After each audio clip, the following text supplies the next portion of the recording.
Hi hello नमस्कार मो सौम्य आपण मानक स्वागत जनाऊँगी नमस्कार जनाऊँगी मोर यूट्यूब चैनल को। मु आशा करे आपण माने फॉलोअर थिबे।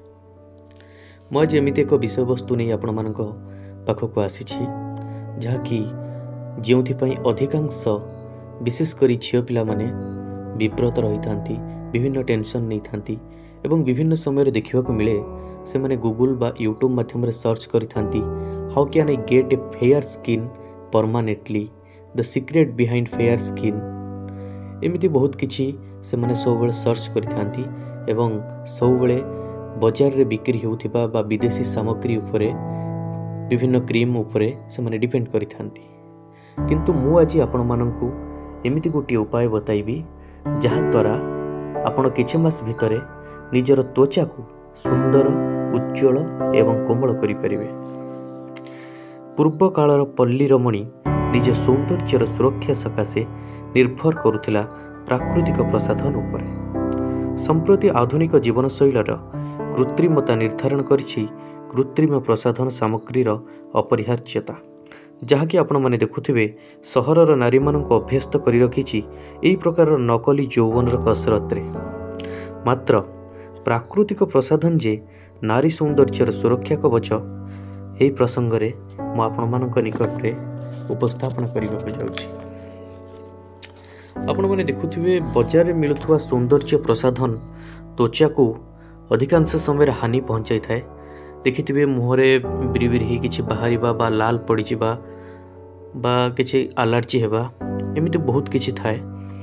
तो विभिन्न कंपनी माने मध्य से माने सब बेले टीवी माध्यम रे किंबा सोशल मीडिया माध्यम रे एडवर्टाइज करि थांती कि से माने शुद्ध गुणवत्ता संपन्न एवं प्राकृतिक बा आयुर्वेदिक हेबार जेते दाबी कले मध्य प्रकृति रे सेगुड़िक हर्बाल बा आयुर्वेदिक होई न थाए। कृत्रिम सौंदर्य प्रसाधन त्वचा को क्षति पहुंचाई थाए। सौंदर्य सचेतन महिला माने आजिकल विदेशी सामग्री पर निर्भर न करी प्राकृतिक और घरोई प्रसाधन सामग्री प्रति आकृष्ट होउछंती। तेबे चलंतु दर्शक बंधु किछि घरोई उपाय को परीक्षा करिबा जहाँ सौंदर्य बढ़ाइबा संगे संगे त्वचा मध्य क्षति करू नथिबो। तेबे मु आपनको प्रथम पॉइंट कहूछि अल्प किछि निंब पत्र को एक ग्लास पानी रे सिझांतु। एहाकु से पर्यंत फुटांतु जे पर्यंत अधा पानी न रहिबो। एही पानी को ठंडा करी रखंतु और एथिरे प्रत्येक दिन सकाळे मुह धोंतु एवं आपण देखिबे किछि दिन मध्यरे आपनक त्वचा रे निश्चय परिवर्तन आसीबो। एवं द्वितीय पॉइंट हेउछि गोटे कदली नै चकटी दियंतु। गोटे पाचिला कदली मध्य आमर स्किन पई बहुत उपकारी होई थाए।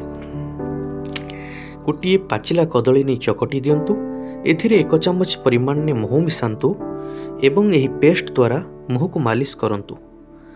किछि समय परे उषुम पानी रे मुह धोई दियंतु एवं एहा परे मुहरे ठंडा पानी रो छीटा मारंतु। एमिति किछि दिन करि सारंतु एवं ताहार परिणाम मध्य आपण निजे कमेंट माध्यम रे जणाइबे। एवं तृतीय पॉइंट हेउछि सप्ताह रे गोटिए दिन बेसन रे दही मिसाई पूरा शरीर को मालिश करंतु। सप्ताह रे गोटिए दिन बेसन रे दही मिसाई पूरा शरीर को मालिश करंतु एवं 1 चम्मच दही रे अल्प कमला रस मिसांतु। एहा को मुहरे लगाई 5 मिनिट छाड़ी दियंतु। विटामिन और अन्य पोषक तत्व द्वारा भरपूर यही पेस्ट त्वचार चमक आणे, उज्ज्वलता आणे। आपण माने निश्चय घरे ट्राए करंतु। एथिरे आपण माननकु कोनोसी विशेष खर्च होई न थाए। आपण माने एहा को ट्राए करी निश्चय कमेंट माध्यम रे आपण जणैबे। मु आशा करे एहा निश्चय आपणक पई उपकार हेबो। एवं चतुर्थ पॉइंट हेउछि गोटिए पाचिला अमृतभंडा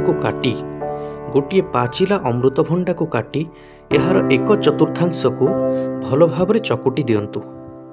एथिरे 1 चम्मच महू मिसाई पेस्ट बनाई नियंतु एवं एही पेस्ट को मुह, बेक एवं हाथ रे लगांतु। 10 मिनिट परे स्नान करंतु। एमती आपण किछि दिन अभ्यास करंतु। किछि दिन परे आपण एहार उपकारिता विषय अवगत हो पारिबे। एवं पंचम पॉइंट हेउछि किछि कमला चोपा को गुंड करी कमला चोपा को आपण खरारे सुखाई ताको गुंड करी गोलाप जल मिसाई दियंतु एवं गोलाप जल मिसाई दियंतु। एथिरे अल्प महू मध्य मिसाई दियंतु एवं महू मिसाई सारला परे स्नान करिबा पूर्वरु एहाको आपण मुहरे लगांतु। किछि समय परे ठंडा पानी रे स्नान करंतु। एहा द्वारा मध्य त्वचारे चमक आसी थाए। सिक्स्थ पॉइंट हेउछि एक खरभुज को काटी चकुटी दियंतु एवं एहाकू मुहरे लगांतु। एक खरभुज को काटी चकुटी दियंतु एवं एहाकू मुहरे लगांतु। किछि समय पर्यंत ताकू छाड़ी दियंतु। जेमिति किछि समय पर सुखी जाए ताहा परे त्वचा शीतल हो जाए। एहाकू बेकरे मध्य लगाई परिबे। लगाइबार किछि समय परे ठंडा पानी द्वारा बेक और मुह को धोई दियंतु। यह द्वारा रंग उज्जवल हुए एवं त्वचा चमकदार हुए। तेबे चलंतु जानिबा सप्तम पॉइंट। मुहरे जदि आपणकर किछि दाग रही थाए बा बारंबार व्रण बाहरु थाए रिठा फल अछि। रिठा फलर चोपा को पानी रे बाटी मुहरे लगांतु एवं आपण देखंतु यार उपकारिता आपण जानि परिबे किछि दिन याको व्यवहार करिबा परे। चाहारे टेनिन परिमाण रही थाए। यह अल्ट्रा भायोलेट किरण को अवशोषण करिथाए। चाहापत्ती को साधा पानी रे फुटाई मुहरे लगांतु एवं यह सनस्क्रीन परि काम करे। आपण देखिबे किछि दिन मध्यरे त्वचा उपरे अल्ट्रा भायोलेट किरणर प्रभाव को पड़िबा को दिए नाही। यह थिला हमर अष्टम पॉइंट। एवं नवम पॉइंट हेउछि त्वचा जदि खरारे जळी जाइथिबो आपण खरा दिने देखिबे बहुत जितेबले पाखापाखि गोटे कि दुईटा समय रे खरा होता है। किछि पिला हमर टीनेजर पिला माने होंतु बा किछि पिला कॉलेज जीवा समय रे से माने जेतले फेरु थांती बहुत खरा सेतेबले होता है। तेबे जदि त्वचारे खरारे त्वचा आपणकर पूरा जळी जाइथिबो तेबे सकाळे स्नान करिया पूर्वरु दालचीनी तेल रे त्वचा को मालिश करंतु। तो तेबे देखिबे आपणकर त्वचारे एते आघात लागिबो नाही। दशम पॉइंट हेउछि त्वचारे जदि आपण चमक आनिया पई चाहुचंती आपण मध्य नड़िया को काटी सेथिरे गोलाप जल मिसाई मिक्स कर दियंतु।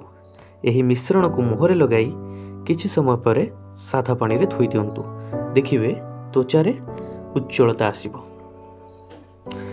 11 पॉइंट हेउछि कंचा आलू को आपण साइज करी काटी दियंतु एवं सेथिरे गोलाप जल और चंदन और चूर्ण मिसाई गोटे मिक्स कर दियंतु एवं यहाको मिक्स करी त्वचारे लगाइबा द्वारा मध्य त्वचा कोमल हुए एवं चमक आसे। एवं 12 नंबर पॉइंट हेउछि किछि कंचा क्षीर रे लेंबू रस मिसाई नियमित रूपे मालिश कले मुखर रंग उज्जवल उठे। आधा कप क्षीरर सर रे 1 चामच लेंबू रस 1 चामच बेसन आधा चामच हलदी गुंड मिसाई टिके मुहरे लगांतु। देखिबे त्वचार चमक केमिति वृद्धि पाइबो। 13 नंबर पॉइंट हेउछि गोटे चामच महूरे आधा चामच लेंबू रस मिसाई मुहरे लगांतु। ठीक 15 रु 20 मिनिट परे आपण मुह धोई दियंतु एवं मुहर वर्ण गोलापी परी जेमिति पूरा गोलाप फूल भली देखा जिवो मुहर रंग। त्वचा मध्य कोमल हेबो और स्निग्ध हेबो। एवं 14 नंबर पॉइंट हेउछि 1 चामच लेंबू रस रे 1 चामच क्षीर मिसांतु। प्रत्येक दिन राति रे सोइबा पूर्वरु तुला साहाय्य रे याको मुह और बेकरे लगांतु। 15 मिनिट परे ठंडा बा उषुम पानी रे ताकू थोई दियंतु। यदि शीत दिन होइथिबो उषुम पानी धोई दियंतु। यदि गरम दिन होइथाय ताहले ठंडा पानी धोई दियंतु। एही लोशन सब प्रकार चर्म पई उपयुक्त। यह चेहरा को सफा रखिबा संगे संगे चर्म को निरोग रखे नरम मध्य रखे। एवं आपण जदि ऑयली स्किन चाहुचंती बा तैलाक्त चर्म यदि आपण चाहुचंती तो काकुड़ी 2-3 खंड नहीं ताकू छेची तार रस बाहर करंतु। सेथिरे आधा चामच लेंबू रस और अध चामच गोलाप जल मिसाई मुहरे लगांतु। 15 मिनिट पर धोई दिंतु। देखिए आपणकर त्वचा यदि मलिन देखा जाउथबो ताहा अत्यंत तैलाक्त देखा जिवो एवं यह तैलाक्त चर्म पई एक उत्तम टॉनिक परि काम करिवो। 16 नंबर पॉइंट हेउची गोटे अंडारे आपण जदि नॉनवेज खाउथबे जदि भेज खाउथबे तो मु सेमान को केबे भी सजेस्ट करिवि नाही काहेकि ना आपण माने मो ऊपर रागी पारंती किंतु मु एहा केवल जो माने नॉनवेज खाउथबे एवं जो माने यो अंडा को लगाइबा पई किछि निज मन भितरे घृणा आसनथबो ताहले सेमाने एमती करि परिबे। गोटे अंडारे 1 चामच ऑलिव तेल मिसाई मिश्रण को तुला साहाय्य मुह और बेकरे लगे दिंतु। प्रथम परस्त सुखी गले ता उपरे द्वितीय परस्त लगांतु। मिश्रण शेष होगा पर्यंत परस्त परस्त लगांतु। सुखी जिबा परे उषुम पानी रे धोई दिंतु। जदि आपण मुहरे अंडा लगाइबाक पसंद करूनाहांती तेबे मु बाध्य करिवे नाही। तेबे आपण आउ गोटे काम करि परिबे मैदा रे बाजार रे मिलछ मैदा रे 1.5 चामच ऑलिव तेल एवं क्षीर मिसाई को मिक्स प्रस्तुत करंतु। मुहरे लगाइबार 15 रु 20 मिनिट पर ताको उषुम पानी रे धोई दिंतु। यह द्वारा अकाल रे किंबा बयस प्रभाव रे मुहरे पड़िथिबा गार जाको रिंकल्स कहा जाए खूब शीघ्र दूर हो जाए। निजर त्वचा मुह बा सौंदर्य को सुसंपन्न करिया पई आउ गोटे सबुठु उत्तम माध्यम हेउची योग एवं प्राणायाम। योग केवल मानसिक भाव में सुस्थ रखे ना शारीरिक भाव में सुस्थ रखि था एवं आमर त्वचा को मध्य उज्ज्वल करिଥାଏ। पूर्वर मुनि ऋषि माने योग माध्यम रे सेमाने विभिन्न क्षेत्र रे साफल्य मंडित हो पारुथिले, विजयश्री विमंडित हो पारुथिले। आपण जदि खाली एसबू कले हेबो नाही। आपण दयाकरी मु गोटे सजेस्ट करी कि आपण मार्केट रे मिलुथबा विभिन्न ऑर्डिनरी जिनस जो माने कि डिमांड करती कि आमे संपूर्ण गुणवत्ता संपन्न आमे 100% आयुर्वेद से गुड़िक विश्वास न करी आपण घरोई उपचार उपर डिपेंड करंतु एवं आपण देखिबे आपण केमिति एक सुंदर त्वचा पाई परछथि एवं ता सहित प्रत्येक दिन योग एवं प्राणायाम करने को भूलंतु ना। आउ गोटे कथा कहबी सौंदर्य प्रसाधन आपण रंग को केबे गोरा करे ना बरं त्वचार कोष गुड़ी को मृत करी से गुड़िक बाहर करिवार काम करिଥାଏ जहाँद्वारा कि आपण ऑटोमेटिकली गोरा देखा जिवे। किंतु आ गोटे कथा कृत्रिम सौंदर्य प्रसाधन कौन सी भाव में मध्य स्वास्थ्यप्रद और हितकारी नुहे। मु आशा करे मोर ही टिप्स गुड़िक आपण को भल लगी एवं आपण निहाती याकू कार्य लगाइबे एवं यार रिजल्ट आस सारा पर आपण निजर मतामत कमेंट बॉक्स माध्यम दे पारिबे। धन्यवाद।